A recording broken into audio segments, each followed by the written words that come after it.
Hello, we are at TAIP seminar and we have here Executive Director of the Psychedelic Access and Research European Alliance, Tadeusz Hawrot. Hello. Hi, nice to meet you.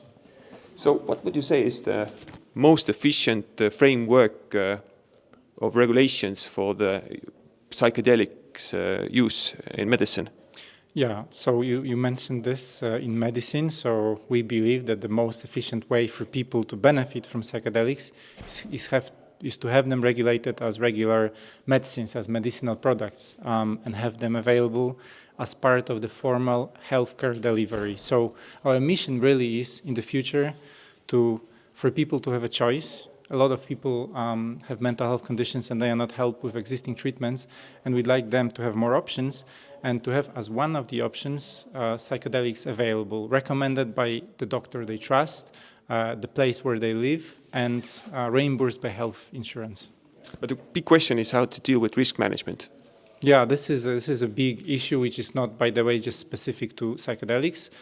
Safety is always a concern for any new drug because you have to demonstrate a positive benefit and risk ratio because every drug will have some side effects. So it's the same case with psychedelics. They can heighten your accessibility. No. So what I'm trying to say is people will be more suggestible, meaning that there is a certain potential for abuse, for instance, from therapists. But overall, the profile of psychedelics is quite safe because the classical psychedelics they don't produce dependency. So we think maybe, they are drugs and people will get addicted. No, psychedelics like psilocybin, LSD, or even MDMA, they have a very low profile when it comes to addiction. They have also a very low profile when it comes to toxicity and overdose. So the risks are mostly of a psychological nature, if you like. But the key thing here is to have a carefully curated environment where they are administered. So this starts really with psychoeducation, with preparation, with informed consent from people who go through these therapies. Then you have an actual dosing session where people are accompanied by trained healthcare professionals, and then they are also afterwards, in a way, helped with making sense of their experience and then integrating them into their own lives. So through this carefully created safe container, we can really mitigate the majority of the risks. What kind of lessons can we bring along from the regulation of cannabis? So sometimes... What not to do? Yeah, so I want to say that psychedelics and cannabis are sometimes lumped together in media, but in fact they are quite different. I think the main issue with the field of cannabis is that they wanted to do some kind of shortcuts.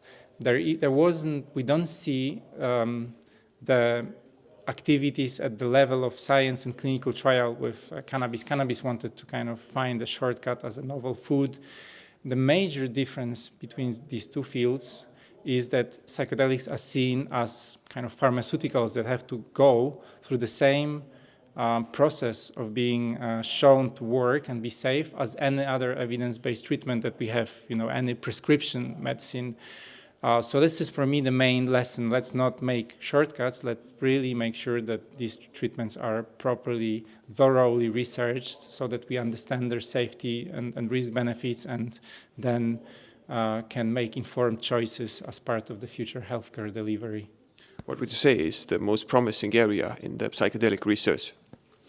So for now, the first wave of psychedelic research is really addressing mood disorders. So I'm speaking about conditions like depression, anxiety, post-traumatic stress disorder, addictions. So these are the most promising areas. And especially we see that psychedelics seem to help a lot of people, maybe half of the people who are treatment resistant, who tried different lines of treatments with, for instance, antidepressants. And so they become treatment resistant. So by definition, it's very difficult to treat them. And yet with psychedelics, maybe between 30 and 50% of this population in clinical trials was helped. So I think for me, I'm thinking, we all know people that are affected by, say, depression, and we in a way feel helpless, we don't know what to do. And for me, they bring hope that we will have one additional tool in the armamentarium of clinical interventions that we could use to hopefully help these populations. Thank you. Good luck. Thank you.